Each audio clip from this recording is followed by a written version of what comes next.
오늘까지 포함해서 지금 우리는 3주간에 걸쳐서 예수 믿고 구원받고 난 이후에 우리의 인간 관계가 어떠해야 하는가 하는 것을 살펴보았습니다. 세상 사람들이야 이렇듯 그렇지 않든 간에 또 어쩌면 예수 그리스도의 보혈의 은혜를 알지 못하는 사람은 이런 원리를 따라 살아갈 이유가 없고 그게 아주 기적과 같은 일일 것입니다. 그러니 우리는 이 세상 사람들이 어떻게 살고 있다, 나는 그래도 그들보다는 낫다, 이 정도에서 만족하면 안 되고 예수 그리스도의 보혈의 은혜를 입은 것이 맞다면 우리는 성경이 우리에게 무엇을 원하고 있는가를 마음에 새기고 그렇게 살아야 할 것입니다. 2주 전에는 부부의 관계를 살펴보았고 지난 주간에는 부모와 자식의 관계를 살펴보았다면 오늘은 5절 첫 단어인 종들과 9절에서 얘기하는 상전들과의 관계입니다. 오늘 제목이 그러하듯이 5절 하반절에 그리스도께 하듯 하라, 또 7절에서도 중반절에 주께 하듯 하라 그랬죠.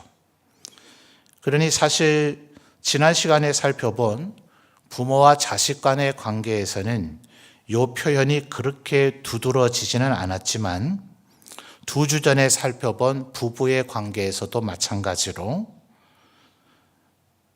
아내는 남편에게 예수님에게 하듯 또 남편은 아내에게 예수님처럼, 그래서 결국 큰 틀에서 보면 우리의 모든 인간 관계가 내가 남을 대할 때, 그것이 배우자든 부모이든 자식이든 형제이든 친구이든 직장의 동료이든 혹은 길을 가다가 스쳐 지나가는 사람이든 그 모두를 지금 예수님이 내 앞에 계시다 하는 마음으로 대해야 된다 하는 겁니다.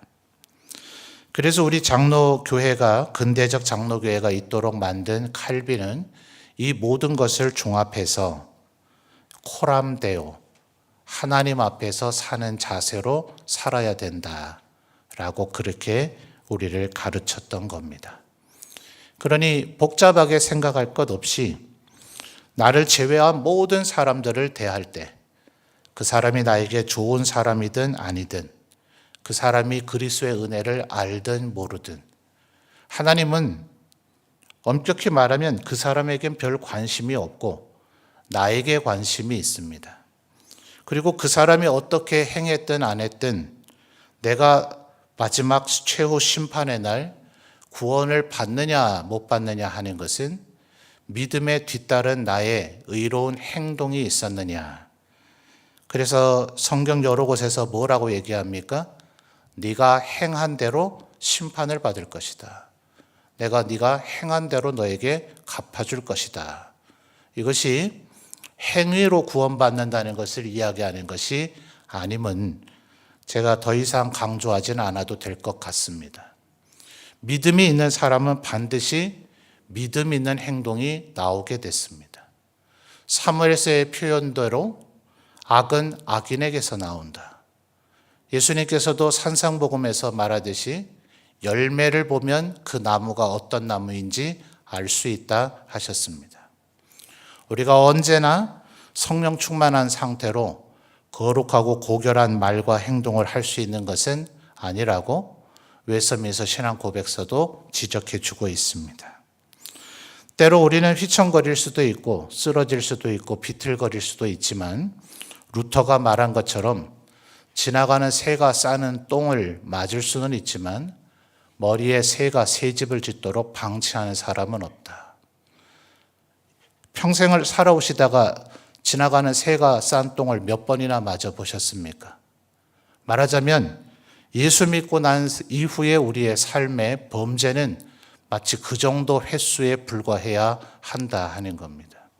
그러니 얼마나 성령 충만하기를 힘써야 되며 얼마나 거룩하고 경건하게 살기를 힘써야 되는가. 그래서 다음 시간에 살펴볼 내용입니다만 바울 사도는 하나님 앞에 우리가 전신갑주로 무장되기를 기도하라고 얘기합니다. 그게 바로 이렇게 살아갈 수 있는 힘이요 능력이기 때문에 그렇습니다. 그러면 오늘 본문의 단락 속에서 무엇을 얘기하고 있는가? 5절부터 8절까지는 먼저 종들에 대해서 이야기를 하죠. 5절 말씀을 보면 종들아 두려워하고 떨며 성실한 마음으로 육체의 상전에게 순종하기를 그리스도께 하듯 하라라고 얘기합니다. 종이 상전에게 하는 자세를 얘기하고 있으니까 일견 잘못 생각하면 5절 상반절에 두려워하고 떨며 와 주인이 얼마나 무서운 존재이면 종이 이래야 되는가? 아니요, 그건 굳이 바울 사도가 종들에게 두려워해라, 떨어라 라고 말할 필요가 없죠. 요즘도 신분의 평등이라는 이 세상에서도 정말 그렇습니까? 우리는 모두 다 평등합니까? 오죽하면 지금 이 시대에도 갑을 관계가 있다 하잖아요. 정말 동일한 신분으로 살아갑니까? 누구는 태어나면 정말 모든 기회가 보장돼 있습니까? 지금도 이 시대에 이 21세기에 여전히 양반 같고 귀족 같은 자들이 있지 않습니까? 부와 권력이 세습되는 일들이 여전히 벌어지고 있지 않습니까? 그러니 여러분 차라리 고개 숙이고 입 다물고 조금은 비굴하게 그렇게 그냥 묵묵히 사는 것이 낫지 온 세상을 향해서 옳고 그름 시시비비를 자꾸 얘기하면 모난 돌이 정 맞는다 하는 것처럼 지금도 여전히 그런 시대 아닙니까? 그러니 굳이 사도께서 5절에 종들에게 두려워해라 떨라 라고 말할 필요가 뭐가 있어요? 이 고대 사회나 지금이나 힘없고 약한 자, 빽이 없는 자, 권력과 돈이 없는 자들은 여전히 두려움과 떨림 속에서 살아갈 것 아닙니까? 그러면 지금 사도는 5절에서 굴복하며 살아라 라는 얘기를 하는 것이겠느냐 말이에요. 여러분 우리가 굳이 육체의 상전에게 순종해야 되는가? 그래서 6절에서 얘기하는 것처럼 눈가림만 하고 있는 사람들이 얼마나 많습니까? 직장 동료들이 고발을 해요. 주인에게 고발은 안 하더라도 직장 동료들의 증언에 의하면 대다수의 사람들이 사장이 볼 때만, 높은 사람들이 볼 때만 일하는 척, 성실한 척 할 뿐이지 그들이 안 보면 별의별 짓을 다 한다. 예를 들면 이런 것도 있더라고요. 하다못해 알바하는 친구들이 알바를 하면 이제 손님이 오면 쿠폰 도장을 찍어주잖아요. 그렇죠? 도장이 10개가 되면 뭘 보너스로 드립니다. 이게 알바하는 친구들도 자기 잘하는 사람 오면 2개 시켜 먹었으면 2개 도장 찍어줘야 되는데 한 10개 도장 찍어서 주는 것도 있더라고요. 이 주인이 알면 아주 당장 해고하지 않겠어요? 자, 눈가림만 하고 사람을 기쁘게 하는 일들은 지금 아마 이 얘기를 여러분이 일상생활에서 하는 것들을 제가 한 5가지만 예를 들면 우리 모두가 걸리지 않는 부분들이 없을 겁니다. 그럼 그걸 두려워하라는 얘기인가? 그건 아니거든요. 자, 한번 찾아볼까요? 빌립보서를 가보죠. 빌립보서 2장 12절 한번 찾아보겠습니다. 지금 우리가 읽은 페이지에서 한 2페이지 정도만 넘기면 될 것 같아요. 자, 빌립보서 2장 12절 우리 성도님들 읽어보실까요? 시작.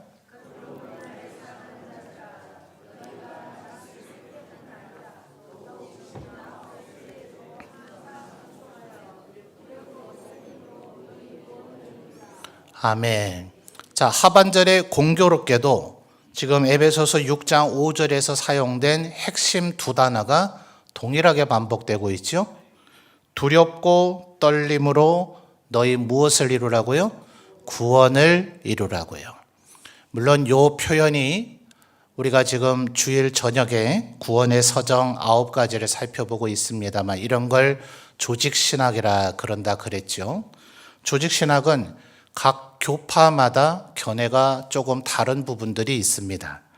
그래서 이 빌립보서 2장 12절의 이 표현, 항상 복종하여 두렵고 떨림으로 너희 구원을 이루라 라는 이 표현이 무엇을 의미하느냐 하는 것에 대해서는 조금 논란이 있기는 합니다. 구원을 이루라고 말했으니 지금 구원은 미완성 상태라는 얘기인가?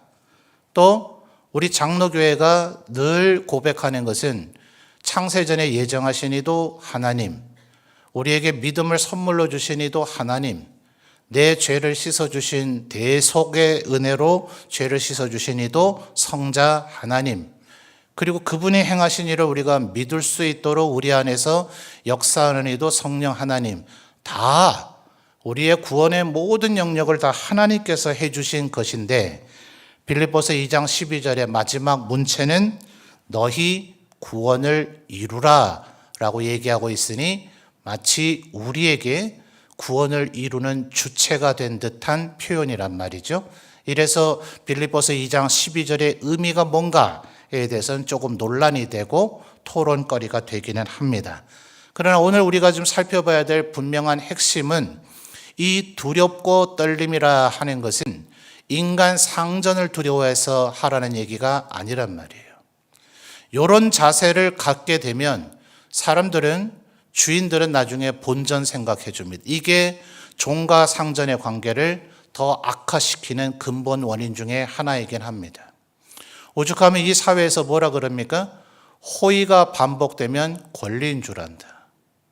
한 8, 9번 잘해주다가 한 번 못해주면 8, 9번 잘해준 거는 조금도 기억하지 않고 그 한 번 엄격하게 원리 원칙을 다시 세운 것을 기억해서 우리 주인은 나쁘다, 악하다, 폭력적이다, 인색하다, 별의별 짓을 다 하니 주인들이 뭐 하려고 내가 잘해주노? 차라리 한 8, 9번 굉장히 학대를 해서 아주 죽일 듯 살 듯 하다가 한 번 잘해주면 눈물 펑펑 쏟으며 감격할 테니 차라리 그렇게 하는 것이 낫지 아니하냐, 이런 악순환의 기초를 놓게 된단 말이에요. 그러니 만약 우리가 을의 위치에 있고 종의 위치에 있다면 그가 나에게 어찌하든지 그가 두려워서 그에게 잘하려고 하는 태도는 그건 노예 근성이고 그건 비굴한 자세이죠. 우리가 두려워해야 되는 것은 네가 정말 하나님의 은혜를 아는 자인가? 그래서 빌립보서 2장 12절에서나 에베소서 6장 5절에서나 우리가 두려워해야 되는 대상은 우리의 생각과 말과 행동을 보고 계시는 하나님인 겁니다. 인간은 행동에 속아버려요.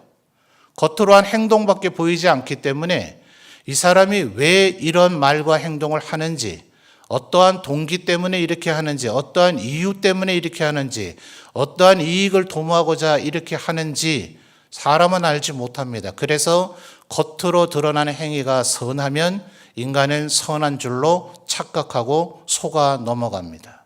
그러나 하나님은 절대로 속지 않으십니다.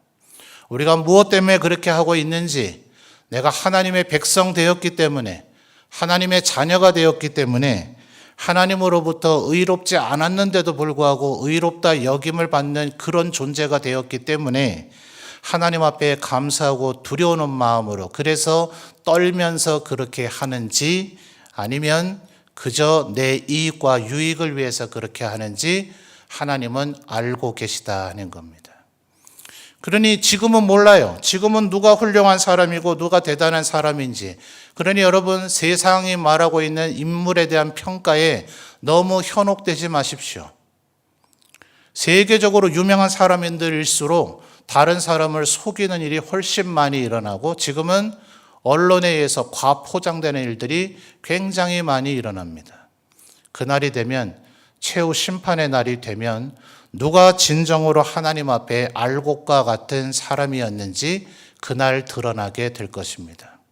의외로 주님이 말한 것처럼 너희는 좁은 길로 가라 라는 이 말씀의 정신을 생각한다면 진정으로 하나님 앞에 상급받을 사람은 이 세상에서 잘 알려져 있지 않습니다.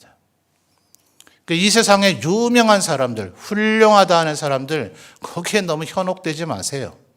과포장되어 있는 것일 수 있고 우리가 속은 것일 수 있습니다. 어쩌면 지금 이 회중석 속에 목사도 아닌 회중석 속에 그저 묵묵히 말씀대로 사느니 그가 그날 가장 빛나는 영광스러운 면류관을 쓰게 될는지 모릅니다. 그러니 자기 자신을 언제나 되돌이켜 보십시오. 내가 지금 하나님을 두려워하고 있는가? 하나님 앞에 떨고 있는가? 자, 한 군데를 더 찾아볼까요? 베드로전서 3장으로도 가보죠.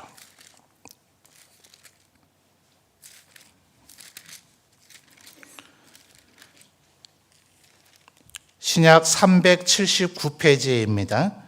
베드로전서 3장, 제가 종종 아마 설교하기도 하고 인용도 했었던 부분인데요. 베드로전서 3장 2절 보실까요? 3장 2절입니다. 읽어주세요. 시작. 자, 여기서도 두려워하며 라는 표현이 나타나죠. 베드로전서 3장 2절은 반드시 3장 6절과 대조를 해봐야 됩니다. 베드로전서 3장 6절도 읽어볼까요? 시작. 사라가 아브라함을 주라 칭하여 순종한 것 같이 너희는 선을 행하고 아무 두려운 일에도 놀라지 아니하면 그의 딸이 된 것이니라. 자, 2절은 두려워해야 된다라고 얘기했는데 6절은 두려운 일에도 놀라지 아니해야 된다라고 얘기하고 있죠. 2절은 하나님을 두려워하는 경외하는 마음을 얘기하는 것이고 6절은 이 세상에서 우리가 겪는 환난, 풍파, 시련을 두려워하지 말아야 된다는 것을 이야기합니다. 그러니 오직 하나님만 두려워하는 사람, 하나님께서 지금 내 생각을 어찌 보실까? 하나님께서 내 행동을 어찌 보실까? 그렇게 에베소서로 돌아오실까요? 그래서 6장 6절을 보시면 그리스도의 종들처럼 우리 모두 다가 하나님의 종인 것처럼 상사들, 상전들을 대해야 된다 하는 것입니다. 과거에 제가 울산에서 사역을 할 때에 모셨던 담임 목사님께서 울산의 현대자동차의 신우회가 하나가 아니죠. 회사가 어마어마하게 큽니다. 회사에 출입문들이 여러 곳에 있고 회사 안에서 셔틀 버스가 다닐 정도니 얼마나 부서가 많고 회사가 대규모이겠습니까?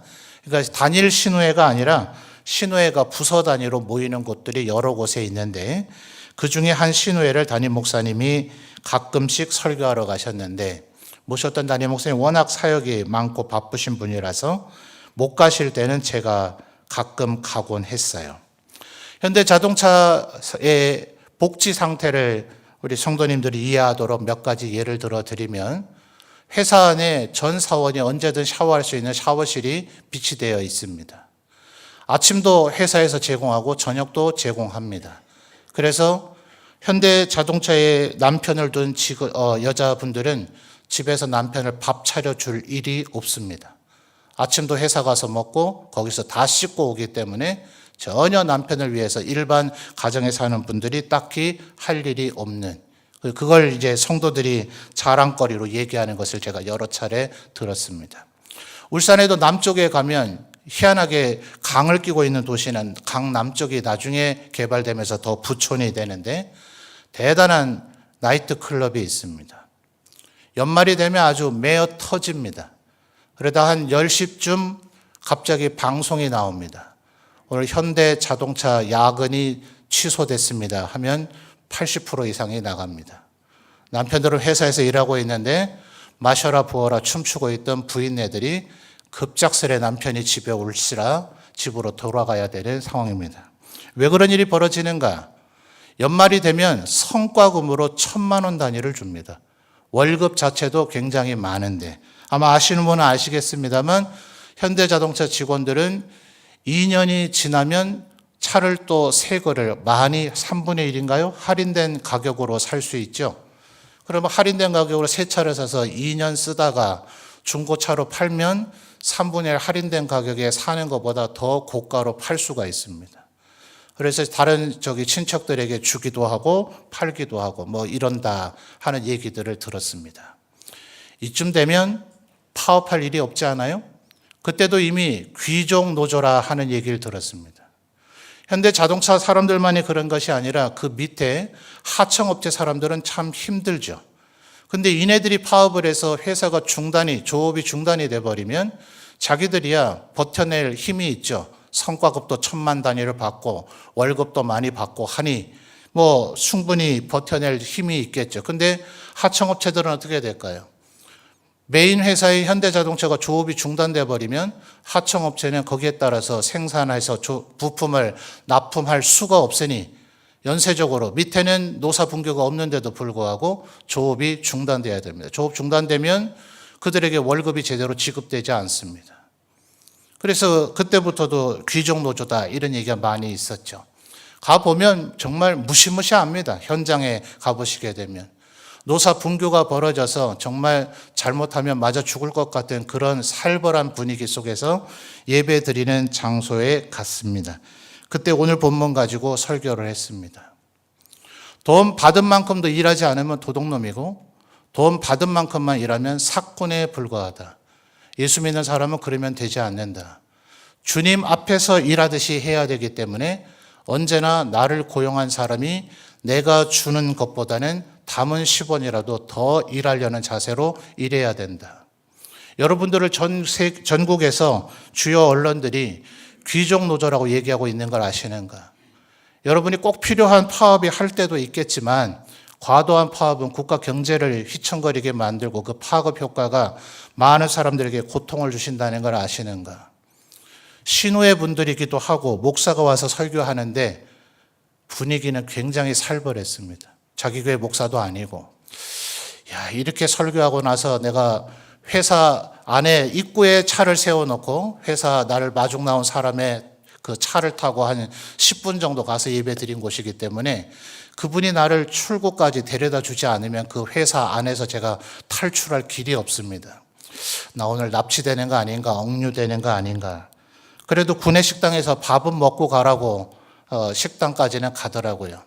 그냥 냉랭하게 밥만 먹었습니다. 그리고 어떻게 돌아왔는지 잘 기억이 나질 않습니다. 다행히 그 뒤에 신우회 회장님께서 저희 담임 목사님께 연락하시기를 혹시 목사님 못 올 때가 있거든 그때 설교한 그 목사 보내주십시오 라고 했다는 말을 들어서 하나님의 말씀이 그들 마음을 역사하기는 했구나 하는 생각을 했었습니다. 저는 이런 정신이 필요하다고 생각합니다.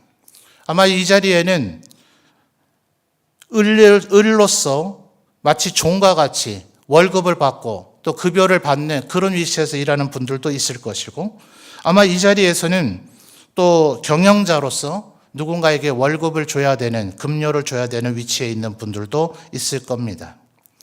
제가 섬겼던, 지금 말씀드렸던 그 교회는 수천 명이 있는 교회다 보니 교회 안에서 직원이 필요한 분들도 많이 있었고 직장이 필요한 분들도 많이 있었습니다. 그러다 보니 부교육자들이 더러더러 직업 알선처럼 성도들 간의 일자리를 연결시켜주는 경우가 있습니다.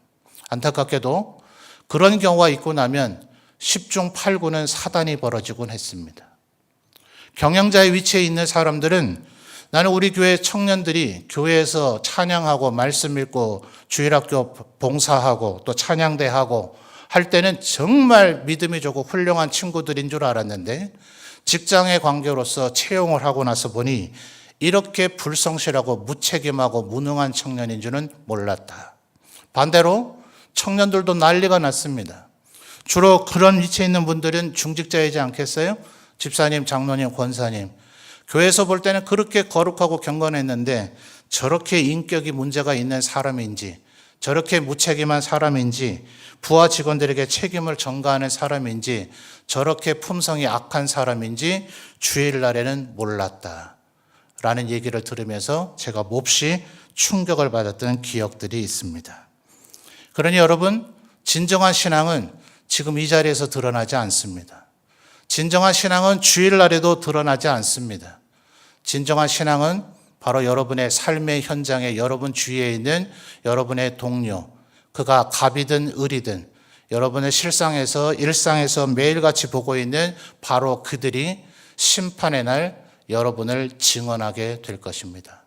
모쪼록 바라기는 그날 하나님 이분은 정말 주님 말씀대로 살았던 사람입니다. 이렇게 증언 듣게 되어지시기를 주님의 이름으로 축원합니다. 그러니 여러분 9절에도 보십시오. 상전들아, 9절에 보세요. 상전들아 너희도 그들에게 이와 같이. 자, 5절과 8절까지는 종들에 대한 얘기가 많이 되어져 있기 때문에 이것이 바울 사도가 역시 갑의 편을 들고 있는 것인가, 돈 있고 힘 있고 권력 있는 자들의 편을 들고 힘없고 연약한 자들에게만 복종하라, 순종하라, 잘해라 이렇게 얘기하고 있는 것인가 라고 생각하면 큰일 납니다. 9절에서 뭐라고 얘기합니까? 상전들아 너희도 그들에게 이와 같이 하고, 똑같이 하라는 거죠. 5절에서부터 8절까지 한 그대로 너희도 해야 되는 것이고, 거기에 한마디 더 붙이죠. 위협을 그치라. 위협했을까요? 아마 정말 악한 상전들, 악한 주인들, 악한 사장님들, 악한 경영주들은, 악한 갑들은 정말 위협을 했을 겁니다. 그런데 그들은 전혀 위협하지 않았지만 을이 위협을 느낄 때가 있습니다. 나는 아무것도 하지 않았습니다. 아무런 말도 하지 않았습니다. 다만 그를 쳐다봤을 뿐입니다. 그를 쳐다본 그 작은 미묘한 그 표정, 그 눈초리 자체가 위협이 될 수 있다는 것을 아십니까? 그래서 필요한 것이 절제입니다. 여러분, 우리는 아무것도 하지 않아도 다른 사람에게 심각한 위협이 될 때가 있습니다. 쉬운 예로 그러지 않아요? 우리는 장난삼아 돌을 던져보지만 개구리는 잘못하면 죽습니다.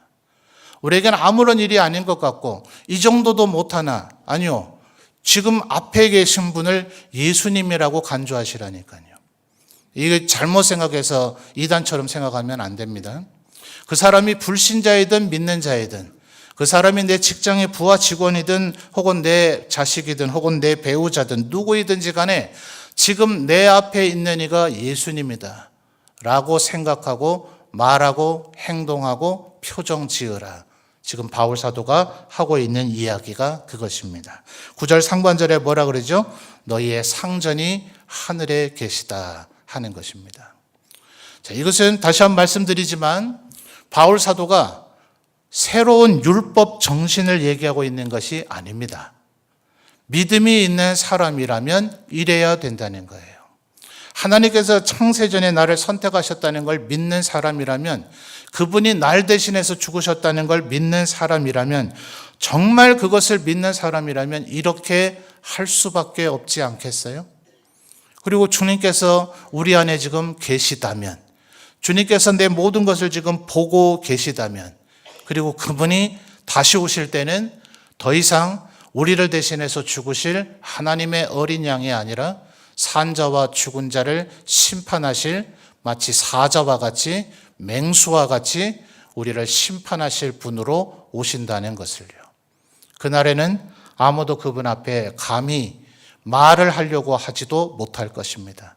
그날은 그분을 우리가 감히 쳐다보지 못할 것입니다. 계시록에 보면 그분의 영광이 얼마나 너무나 위대하면 저절로 두려움의 마음이 생겨져서 왕노를 할 권세를 우리에게 주셨지만 24분의 장로님으로 대표되는 모든 왕위에 있는 자들이 그들의 면류관을 벗어서 주님 앞에 드릴 정도로 그분의 영광과 위엄과 권세가 최절정으로 우리에게 드러나게 될 것입니다. 그러니 언제나 그날을 생각하며 두려워하셔야 됩니다. 때로 우리의 마음에 분노가 생기겠지만, 때로 우리의 마음에 선행을 한들 무슨 필요가 있으랴, 선행을 한들 누가 알아주랴 하는 마음이 들 때도 있겠지만, 우리의 행함의 상급은 주님 앞에 받는 것이고 우리의 행동으로 평가받는 것이지, 남들이 나에게 이렇게 했기 때문에 내가 도저히 할 수가 없었습니다는 핑계는 주님 앞에 해당되지 않을 것이다 하는 거예요. 주님이 뭐라 그러셨습니까? 너를 사랑하는 자를 사랑하는 것은 누군들 못하느냐? 이방인들도 세리조차도 그렇게 하지 않더냐? 너를 미워하는 자를 위하여 기도하고 너를 핍박받는 자를 위하여 기도하라. 원수까지도 사랑하라. 그러니 다른 사람을 따지지 마십시오. 내 주인이 나에게 조금만 더 잘해줬다면 나는 내 주인에게 충성을 다했을 것이다. 아니요. 내 상전이 나에게 잘해줬다면, 아니 내 직원이 나에게 조금만 더 성실하게 했다면 내가 그에게 후히 대해줬을 것이다. 아니라니까요. 주지 않은 임금, 착취한 임금이 하나님 앞에 고스란히 고소와 고발장으로 제출되어져 있고, 그날 그것이 형벌로서 그것을 착취한 자들에게 되돌아가게 될 것입니다. 그러니 기억해야 되는 것은, 우리는 지금 인류 사회 가운데 가장 그래도 탁월한 사회라는 자유와 민주와 자본주의 사회 가운데 살아가고 있습니다. 우리의 자유는 무제한적으로 제공되고 있습니다. 그리고 자본의 축척을 이 사회에서는 그 누구도 죄라고 얘기하지 않습니다. 그러나 하나님은 과도한 자본 축척 자체를 죄로 보고 계시다는 것을 기억하셔야 됩니다. 만족할 줄 알아야 되고 절제할 줄 아는 것. 이 세상에 내가 쌓은 재산, 그것은 하나님 앞에 고스란히 형벌이 될 수 있다는 걸 기억하셔서 언제나 베풀고 나누는 축복의 통로가 될 수 있도록 자본주의와 민주주의와 자유주의를 넘어선 하나님 나라의 정신으로, 하나님 나라의 국민으로 살아가시는 우리 모든 성도들이 되시기를 바랍니다.